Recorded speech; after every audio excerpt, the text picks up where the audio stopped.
ಸ್ನೇಹಿತರೆ, ಆ ಭಗವಂತನು ಸರ್ವಾಂತರ್ಯಾಮಿ, ಎಲ್ಲ ಕಡೆಯೂ ಇರ್ತಾನೆ.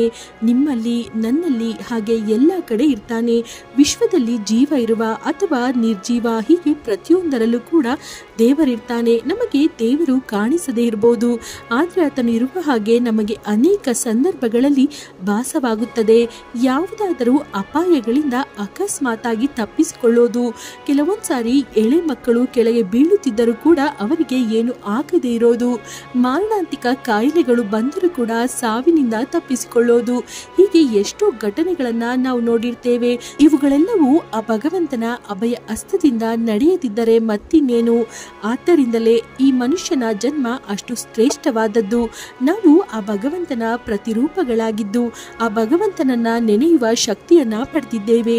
ಈ ಭೂಮಿಯ ಮೇಲೆ ಸರಿಸುಮಾರು 87 ಲಕ್ಷಗಳಷ್ಟು ಜೀವರಾಶಿಗಳಿದ್ದರೂ ಕೂಡ ಕೇವಲ ಮನುಷ್ಯನಿಗೆ ಮಾತ್ರವೇ ಆ ಶಕ್ತಿ ಇರೋದು. ಅಂತಹ ಶ್ರೇಷ್ಠವಾದ ಜನ್ಮ ನಮಗೆ ದೊರಕಿರೋದಕ್ಕೆ ನಾವು ಬಹಳಷ್ಟು ಜವಾಬ್ದಾರಿಯಿಂದ, ಭಕ್ತಿ ಶ್ರದ್ಧೆಗಳಿಂದ ಮತ್ತು ಧನ್ಯತಾ ಭಾವದಿಂದ ಜೀವನ ಸಾಗಿಸಬೇಕು. ಹೌದಲ್ಲವೇ ಸ್ನೇಹಿತರೆ? ಹಾಗಾದ್ರೆ ಸಾಧಾರಣ ಮನುಷ್ಯನಿಗೂ ಮತ್ತು ವಿಶಿಷ್ಟವಾದ ಮನುಷ್ಯರಿಗೂ ಬಹಳಷ್ಟು ಬದಲಾವಣೆಗಳಿವೆ. ಈ ವಿಶಿಷ್ಟವಾದ ಗುಣವನ್ನ ಹೊಂದಿರುವವರನ್ನ ಸರ್ವಶ್ರೇಷ್ಠರೆಂದು ಮತ್ತು ಅಸಾಮಾನ್ಯರೆಂದು ಪುರಾಣಗಳು ಹೇಳ್ತವೆ. ಇವರಿಗೆ ಜನ್ಮತಃ ಆಗಲಿ ಈಶ್ವರನ ಅನುಗ್ರಹದಿಂದಾಗಲಿ ಕೆಲವು ಲಕ್ಷಣಗಳಿರ್ತವೆ. ಹಾಗೆಯೇ ಕೆಲವೊಂದು ಸಂಕೇತಗಳು ಕೂಡ ಸಿಗ್ತವೆ. ಶ್ರೀಕೃಷ್ಣ ಭಗವಾನನು ಹೇಳಿದ ಪ್ರಕಾರ ಈ 9 ಗುಣಗಳಿರೋರಿಗೆ ಸೋಲಿಲ್ಲ. ಇನ್ನಷ್ಟು ಜನರನ್ನ ಧರ್ಮ ಮಾರ್ಗದಲ್ಲಿ ನಡೆಸುವವರು ಇವರಾಗಿರ್ತಾರೆ. ಹಾಗಾದ್ರೆ ಯಾವುವು ಆ 9 ಗುಣಗಳು? ಆ ಗುಣಗಳ ಬಗೆಗಿನ ಪ್ರಸ್ತಾವನೆ ಎಲ್ಲಿದೆ ಎಂಬ ವಿಶೇಷವಾದ ಸರಳ ವಿವರಣೆಯನ್ನ ಈ ವಿಡಿಯೋದಲ್ಲಿ ತಿಳಿಯೋಣ. ಆದ್ದರಿಂದ ಸ್ನೇಹಿತರೆ, ಈ ವಿಡಿಯೋನ ಪೂರ್ತಿಯಾಗಿ ನೋಡಿ. ಹಾಗೆ ಫ್ರೆಂಡ್ಸ್, ಯಾರೆಲ್ಲ ಇನ್ನು ನಮ್ಮ ಚಾನೆಲನ್ನು ಸಬ್ಸ್ಕ್ರೈಬ್ ಮಾಡಿಲ್ಲ ಅಂದರೆ ದಯಮಾಡಿ ಸಬ್ಸ್ಕ್ರೈಬ್ ಮಾಡಿ. ಸ್ನೇಹಿತರೆ, ಶ್ರೀಕೃಷ್ಣನ ಪ್ರಕಾರ ಒಬ್ಬ ಸರ್ವಶ್ರೇಷ್ಠನಾದ ಮನುಷ್ಯನಿಗೆ ಇರಬೇಕಾದ ಮೊಟ್ಟ ಮೊದಲ ಲಕ್ಷಣ ಕೆಲಸದ ಮೇಲೆ ಶ್ರದ್ಧೆ. ಯಾವುದೇ ಒಂದು ಕೆಲಸ ಮಾಡಬೇಕಂದ್ರೆ ಸುಖ ದುಃಖಗಳ ಬಗ್ಗೆ ಆಗಲಿ ಅಥವಾ ಪರಿಸ್ಥಿತಿಗಳು ವಿರುದ್ಧವಾಗಿದ್ದರೂ ಸಹ ಆ ಕೆಲಸಗಳನ್ನು ಬಿಡಬಾರದು. ಅನಾರೋಗ್ಯ, ಅದು ಇದು ಎಂದು ನೆಪಗಳನ್ನು ಹೇಳಬಾರದು. ಅವರು ನಂಬಿದ ಮಾರ್ಗದಲ್ಲಿ ಮುನ್ನಡೆಯುತ್ತಾ ಇತರರು ಏನು ಮಾತನಾಡ್ತಾರೋ ಎಂದು ಕಿವಿಗೆ ಹಾಕಿಕೊಳ್ಳದೆ ಕಾಯಕವೇ ಕೈಲಾಸ ಎಂದು ನಮ್ಮ ಕೆಲಸ ನಾವು ಮಾಡಿಕೊಳ್ಬೇಕು. ಹಾಗೆ ಮಾಡಿದ ವ್ಯಕ್ತಿಗೆ ತನ್ನ ಮೇಲೆ, ಭಗವಂತನ ಮೇಲೆ ಮತ್ತು ಕೆಲಸದ ಮೇಲೆ ಪೂರ್ತಿ ನಂಬಿಕೆ ಇರುತ್ತದೆ. ಹಾಗೆಯೇ ಅವರು ಮಾಡುವಂತಹ ಕೆಲಸಗಳೆಲ್ಲವೂ ಫಲವಾಗುತ್ತದೆ. ಎರಡನೆಯದು, ಸರ್ವಶ್ರೇಷ್ಠನಾದ ಮನುಷ್ಯ ಇತರರನ್ನ ದೂರೋದಿಲ್ಲ, ಇತರರನ್ನ ಕಡಿಮೆ ಮಾಡಿ ಮಾತನಾಡೋದಿಲ್ಲ ಮತ್ತು ಬೇರೆಯವರ ಬಗ್ಗೆ ತಪ್ಪಾಗಿ ಮಾತನಾಡೋದಿಲ್ಲ, ಸುಖಾಸುಮ್ಮನೆ ನಿಂದಿಸೋದಿಲ್ಲ ಮತ್ತು ಅವಾಚ್ಯ ಶಬ್ದಗಳನ್ನು ಬಳಸೋದಿಲ್ಲ. ಇವೆಲ್ಲವನ್ನ ಮಾಡದೇ ಇರುವವರು ಶ್ರೇಷ್ಠವಾದ ವ್ಯಕ್ತಿಗಳು. ಇಂದಿನ ಈ ಕಾಲದಲ್ಲಿ ಪ್ರತಿ ಚಿಕ್ಕ ವಿಷಯಕ್ಕೂ ಅಕ್ಕಪಕ್ಕದವರನ್ನ ದೂಷಿಸೋದು ಸರ್ವೇ ಸಾಮಾನ್ಯವಾಗಿದೆ. ಕೆಲವರಿಗೆ ಇನ್ನೊಬ್ಬ ವ್ಯಕ್ತಿಗಳಿಗೆ ಏನಾದರೂ ಅನ್ನದಿದ್ರೆ ನಿದ್ದೆ ಕೂಡ ಬರೋದಿಲ್ಲ. ಅಂತಹ ವ್ಯಕ್ತಿಗಳು ಭಗವಂತನ ಬಳಿ ಪ್ರಾರ್ಥಿಸಿದರೂ ಕೂಡ ಏನು ಪ್ರಯೋಜನವಿಲ್ಲ. ಆದ್ದರಿಂದಲೇ ಒಳ್ಳೆಯ ಮಾತುಗಳನ್ನು ಮಾತಾಡಿ ಎಲ್ಲರಿಗೂ ಒಳ್ಳೆಯವರಾಗಿ ಇರುವುದೇ ಉತ್ತಮ ಮಾರ್ಗವೆಂದು ಶ್ರೀಕೃಷ್ಣನು ಹೇಳ್ತಾನೆ. ಮೂರನೆಯದು, ಕೆಲವರು ಎಷ್ಟೇ ಬ್ಯುಸಿಯಾಗಿದ್ರೂ ಕೂಡ ಮುಂಜಾನೆ ಎದ್ದಾಗ ದೀಪಾರಾಧನೆ ಮಾಡದೆ ತಮ್ಮ ಕೆಲಸವನ್ನ ಶುರು ಮಾಡೋದೇ ಇಲ್ಲ. ಅಂದ್ರೆ ಅವರಿಗೆ ಆ ಸಮಯದಲ್ಲಿ ಆ ಭಗವಂತನಿಗೆ ತಮ್ಮ ಸಮಯವನ್ನ ಅರ್ಪಿಸಬೇಕು ಎಂದೆನಿಸುತ್ತದೆ. ಹಾಗೆ ಮಾಡೋದ್ರಿಂದ ಅವರಿಗೆ ಆ ದೈವ ಶಕ್ತಿ ಸದಾ ಕಾಲ ಅವರ ಜೊತೆ ಇದ್ದು ಅವರನ್ನ ಮುನ್ನಡೆಸುತ್ತಾ ಅವರು ಅಂದುಕೊಂಡ ಕೆಲಸಗಳೆಲ್ಲವೂ ಸುಗಮವಾಗಿ ನಡೆಯುವಂತೆ ಮಾಡುತ್ತದೆ. ಆದ್ದರಿಂದ ನೀವು ಎಷ್ಟೇ ಸಮಯ ಕೆಲಸ ಮಾಡಿದ್ರೂ ಕೂಡ ಕೇವಲ ಸ್ವಲ್ಪ ಸಮಯವಾದರೂ ಆ ಭಗವಂತನನ್ನ ಪ್ರಾರ್ಥಿಸಿದರೆ, ಭಗವಂತನೇ ದಿಕ್ಕು ಎಂದು ಭಗವಂತನ ಮೇಲೆ ಭಾರ ಹಾಕಿದರೆ ಅನೇಕ ಸಮಸ್ಯೆಗಳು ತೀರಿ ಹೋಗ್ತವೆ. ಅದೇ ರೀತಿಯಾಗಿ ಆಧ್ಯಾತ್ಮಿಕ ಮಾರ್ಗವಾಗಿ ನಡೆಯುವುದಕ್ಕೆ ಅವಕಾಶವಿರುತ್ತದೆ.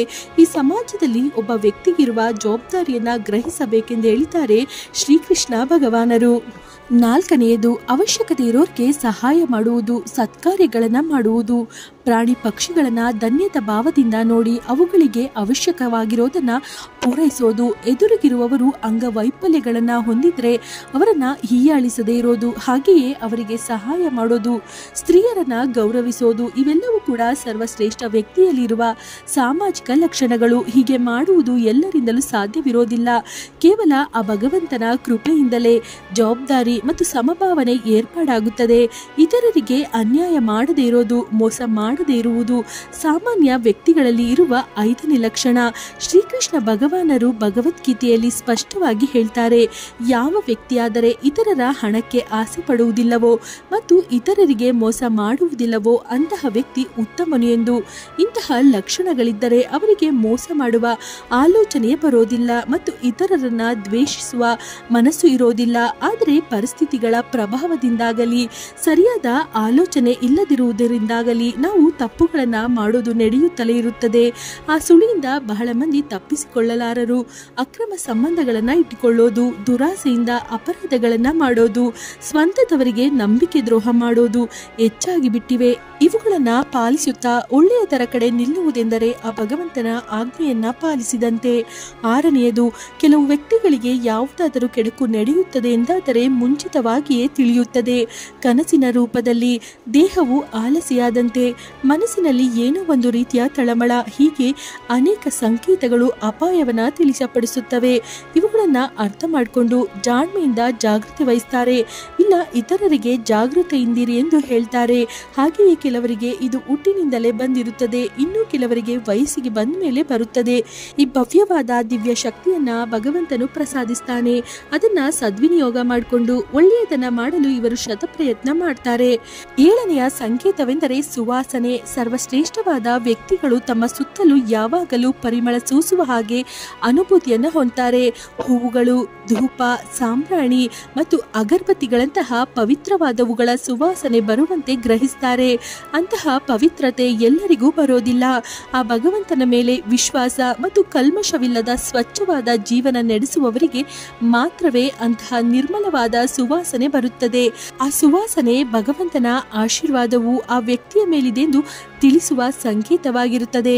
ಎಂಟನೆಯದು, ಮುಂಜಾನೆ 3:30 ಬ್ರಹ್ಮ ಮುಹೂರ್ತವು ಆರಂಭವಾಗುತ್ತದೆ. ಆ ಸಮಯದಲ್ಲಿ ಬಹಳ ಶ್ರೇಷ್ಠ ಮತ್ತು ಮಹತ್ವದ ಸಮಯವೆಂದು ಭಾವಿಸ್ತಾರೆ. ಏಕೆಂದರೆ ಆ ಸಮಯದಲ್ಲಿ ಪಾಸಿಟಿವ್ ಎನರ್ಜಿ ಅನ್ನೋದು ಬಹಳಷ್ಟಿರುತ್ತದೆ. ಹಾಗೆಯೇ ಈ ಪ್ರಪಂಚವೆಲ್ಲ ನಿದ್ದೆ ಮಾಡುತ್ತಾ ಪ್ರಶಾಂತವಾಗಿರೋದ್ರಿಂದ ಏಕಾಗ್ರತೆಯಿಂದ ಯಾವುದೇ ಕೆಲಸ ಮಾಡಿದ್ರೂ ಕೂಡ ಒಳ್ಳೆಯದೇ ನಡೆಯುತ್ತೆ. ಹಾಗೂ ದೇವಾನುದೇವತೆಯರು ಸಂಚರಿಸುವ ಸಮಯವೆಂದು ಕೂಡ ಹೇಳಲಾಗುತ್ತದೆ. ಆದ್ರಿಂದಲೇ ನಮ್ಮ ಶಾಸ್ತ್ರಗಳಲ್ಲಿ ಬ್ರಹ್ಮ ಮುಹೂರ್ತದಲ್ಲಿ ಎದ್ದೇಳುವುದು ಒಳ್ಳೆಯದೆಂದು ಹೇಳಲಾಗಿದೆ. ಆದ್ರೆ ನಾವು ಆ ಸಮಯದಲ್ಲಿ ಏನ್ ಮಾಡ್ತೇವೆ? ಈ ಲೋಕದಲ್ಲಿ ಇಲ್ವೇನೋ ಎಂದು ತುಂಬಾ ಗಾಢ ನಿದ್ದೆಯಲ್ಲಿ ಇರ್ತೇವೆ. ಹೌದಲ್ವೇ ಸ್ನೇಹಿತರೆ? ಆದ್ರೆ ಯಾವ ವ್ಯಕ್ತಿಯಾದರೆ ಶ್ರೇಷ್ಠವಾದ ಗುಣಗಳನ್ನ ಹೊಂದಿರ್ತಾನೋ ಆ ವ್ಯಕ್ತಿ ಅಪ್ರಮೇಯವಾಗಿ, ಅಂದ್ರೆ ತಾನು ಇನ್ನು ಸ್ವಲ್ಪ ಸಮಯ ಮಲಗಬೇಕೆಂದರೂ ಕೂಡ ಖಂಡಿತವಾಗಿಯೂ ಈ ಬ್ರಹ್ಮ ಮುಹೂರ್ತದಲ್ಲಿಯೇ ನಿದ್ದೆಯಿಂದ ಎದ್ದು ಬಿಡ್ತಾರೆ. ಪ್ರತಿದಿನವೂ ಹೀಗೆ ಬ್ರಹ್ಮ ಮುಹೂರ್ತದಲ್ಲಿ ಎದ್ದೇಳುವವರಿಗೆ ಭಗವಂತನ ರಕ್ಷಣೆ ಇರುತ್ತದೆ. ಯಾವುದೇ ಕೆಲಸಗಳಲ್ಲೂ ಕೂಡ ಸೋಲು ಅನುಭವಿಸೋದೇ ಇಲ್ಲ. ಸದಾಕಾಲ ಸಂತೋಷದಿಂದ ಇರ್ತಾರೆ, ದಿನಪೂರ್ತಿ ಚುರುಕಾಗಿರ್ತಾರೆ ಮತ್ತು ಭಗವಂತನನ್ನ ಸ್ಮರಿಸ್ತಿರ್ತಾರೆ. ಇವರಿಗೆ ಶಕ್ತಿ ಹೆಚ್ಚಾಗಿರುತ್ತದೆ, ಮನಸ್ಸು ಪ್ರಶಾಂತವಾಗಿರುತ್ತದೆ. ಇವರು ಇತರರ ಜೊತೆ ಜಗಳವಾಡುವುದೇ ಇಲ್ಲ, ತಪ್ಪಾಗಿ ವರ್ತಿಸೋದಿಲ್ಲ. ಹೀಗೆ ಇರುವಂತಹ ಶಕ್ತಿ ಅವರಿಗೆ ದೇವರ ಬಳಿಯಿಂದಲೇ ಬರುತ್ತದೆ. ನೀವು ಯಾವಾಗಲಾದರೂ ಸರಿ ಬ್ರಹ್ಮ ಮುಹೂರ್ತದಲ್ಲಿ ನಿದ್ದೆಯಿಂದ ಎದ್ದು ನಿಮ್ಮ ಕೆಲಸ ಕಾರ್ಯಗಳನ್ನ ಆರಂಭಿಸಿದ್ದೀರಾ ಅಥವಾ ಓದುವ ಅಭ್ಯಾಸವನ್ನ ರೂಢಿಸಿಕೊಂಡಿದ್ದೀರಾ? ಒಂದು ವೇಳೆ ಇಲ್ಲ ಎಂದಾದರೆ ಒಂದೇ ಒಂದು ಬಾರಿ ಪ್ರಯತ್ನಿಸಿ. ನೀವು ಎಷ್ಟು ಕಷ್ಟವಾಗಿದೆ ಎಂದುಕೊಂಡಂತಹ ಟಾಪಿಕ್ ಕೂಡ ತುಂಬಾ ಸುಲಭವಾಗಿ ನಿಮಗೆ ಅರ್ಥವಾಗುತ್ತದೆ. ಬಹಳಷ್ಟು ಸಿಲೆಬಸ್ ಇದ್ರೂ ಕೂಡ ಬಹಳ ಕಡಿಮೆ ಸಮಯದಲ್ಲೇ ಕವರ್ ಮಾಡಿಬಿಡ್ತೀರಾ. 9ನೆಯದು ಏಕಾಗ್ರತೆ. ಸ್ನೇಹಿತರೆ, ನಾವು ಯಾವಾಗಲಾದರೂ ದೇವಾಲಯಕ್ಕೆ ಹೋದಾಗ ಅಲ್ಲಿ ಒಮ್ಮೊಮ್ಮೆ ಭಜನೆಗಳು, ಕಥೆಗಳು, ಪ್ರವಚನಗಳನ್ನ ಹೇಳ್ತಿರ್ತಾರೆ. ನಾವುಗಳನ್ನ ಕುಳಿತುಕೊಂಡು ಕೇಳ್ತಿರ್ತೇವೆ. ಆದ್ರೆ ಸ್ವಲ್ಪ ಸಮಯದಲ್ಲಿಯೇ ನಮ್ಮ ಏಕಾಗ್ರತೆ ಎಲ್ಲೆಲ್ಲಿಗೋ ಹೋಗುತ್ತದೆ. ನಮಗೆ ಬೇಕಾದವರ ಬಗ್ಗೆ, ನಮ್ಮ ಸಮಸ್ಯೆಗಳ ಬಗ್ಗೆ ಅಥವಾ ಅಲ್ಲಿ ಸುತ್ತಮುತ್ತಲು ಏನು ನಡೆಯುತ್ತದೆ ಎಂದು ನಮ್ಮ ಮನಸ್ಸು ತೆರಳುತ್ತದೆ. ಆದರೆ ಕೆಲವರು ಮಾತ್ರ ದೇವರ ಬಗ್ಗೆ ಹೇಳಬೇಕಾದ್ರೆ ಕೇಳುವುದಕ್ಕೆ ಶುರು ಮಾಡಿದ್ರೆ ಇನ್ನು ಯಾವುದೇ ಚಿಂತೆ ಇಲ್ಲದೆ ಅದೇ ಧ್ಯಾನದಲ್ಲಿ ಸಂಪೂರ್ಣವಾಗಿ ಮಗ್ನರಾಗಿ ಬಿಡ್ತಾರೆ. ಆ ಭಗವಂತನ ಬಗ್ಗೆ ಯಾರೋ ಹೇಳ್ತಿದ್ದಾರೆ ಎಂದು ತಿಳಿಯದೆ ಸಾಕ್ಷಾತ್ ಆ ಭಗವಂತನ ವೃತ್ತಾಂತವೇ ನಮ್ಮ ಕಣ್ಣೆದುರಿಗೆ ನಡೆಯುತ್ತಿದೆಯೇನೋ ಎಂಬಂತೆ ಪರವಶವಾಗಿ ಬಿಡ್ತಾರೆ. ಅಂತಹ ವ್ಯಕ್ತಿಗಳು ಯಾವುದೇ ವಿಷಯಗಳಲ್ಲಿಯೂ ಕೂಡ ಇತರರನ್ನ ದೂಷಿಸೋದಿಲ್ಲ. ತಾಳ್ಮೆ ಅವರ ಆಯುಧ. ಧರ್ಮ ಮಾರ್ಗದಲ್ಲಿ ನಡೀತಾರೆ ಮತ್ತು ಅವರು ಯಾವಾಗಲೂ ಕೂಡ ಸಂತೋಷದಿಂದ ಇರ್ತಾರೆ. ನೋಡಿದರಲ್ಲವೇ ಸ್ನೇಹಿತರೆ, ಒಬ್ಬ ವ್ಯಕ್ತಿಗೆ ಇರಬೇಕಾದ ಲಕ್ಷಣಗಳು ಏನೆಂದು, ಹಾಗೆಯೇ ಭಗವಂತನು ಅಂತಹವರಿಗೆ ಎಂತಹ ಸಂಕೇತಗಳನ್ನ ಕೊಡ್ತಾನೆ ಎಂದು. ಸ್ನೇಹಿತರೆ, ಈ ಮೇಲೆ ಹೇಳಿದ ಎಲ್ಲ ಲಕ್ಷಣಗಳು ಒಬ್ಬ ವ್ಯಕ್ತಿಯಲ್ಲಿ ಇರುವುದಾಗಲಿ ಅಥವಾ ಆತನು ಪಾಲಿಸುವುದಾಗಲಿ ಅಷ್ಟು ಸುಲಭವಲ್ಲ ಎಂದು ಬಹಳ ಮಂದಿ ತಳ್ಳಿ ಹಾಕಬಹುದು. ಆದ್ರೆ ಸ್ನೇಹಿತರೆ, ಅಷ್ಟು ಸುಲಭವಾಗಿದ್ದರೆ ಅವು ಭಗವಂತನು ನಿರ್ಣಯಿಸಿದ ಮಾರ್ಗಗಳು ಏಕೆ ಆಗ್ತವೆ ಹೇಳಿ? ಅವರು ಸರ್ವಶ್ರೇಷ್ಠರು ಅಥವಾ ಅಸಾಮಾನ್ಯರು ಏಕೆ ಆಗ್ತಾರೆ ಹೇಳಿ? ಆದ್ರೆ ಇವುಗಳಲ್ಲಿ ಎಲ್ಲ ಲಕ್ಷಣಗಳು ಇರುವವರಿಗೆ ಮನಸ್ಪೂರ್ವಕವಾಗಿ ನಮಸ್ಕರಿಸೋಣ. ನಮ್ಮಲ್ಲಿ ಇಲ್ಲದೆ ಇರುವಂತಹ ಗುಣವನ್ನ ನಾವು ಪಾಲಿಸೋಣ. ಸ್ನೇಹಿತರೆ, ಈ ಮಾಹಿತಿ ನಿಮಗೆ ಇಷ್ಟವಾಗಿದ್ದಲ್ಲಿ ಲೈಕ್ ಮಾಡಿ, ಶೇರ್ ಮಾಡಿ. ಹಾಗೆ ಫ್ರೆಂಡ್ಸ್, ಯಾರೆಲ್ಲ ಇನ್ನು ನಮ್ಮ ಚಾನೆಲ್ ಅನ್ನು ಸಬ್ಸ್ಕ್ರೈಬ್ ಮಾಡಿಲ್ಲ ಅಂದ್ರೆ ದಯಮಾಡಿ ಸಬ್ಸ್ಕ್ರೈಬ್ ಮಾಡಿ. ಧನ್ಯವಾದಗಳು.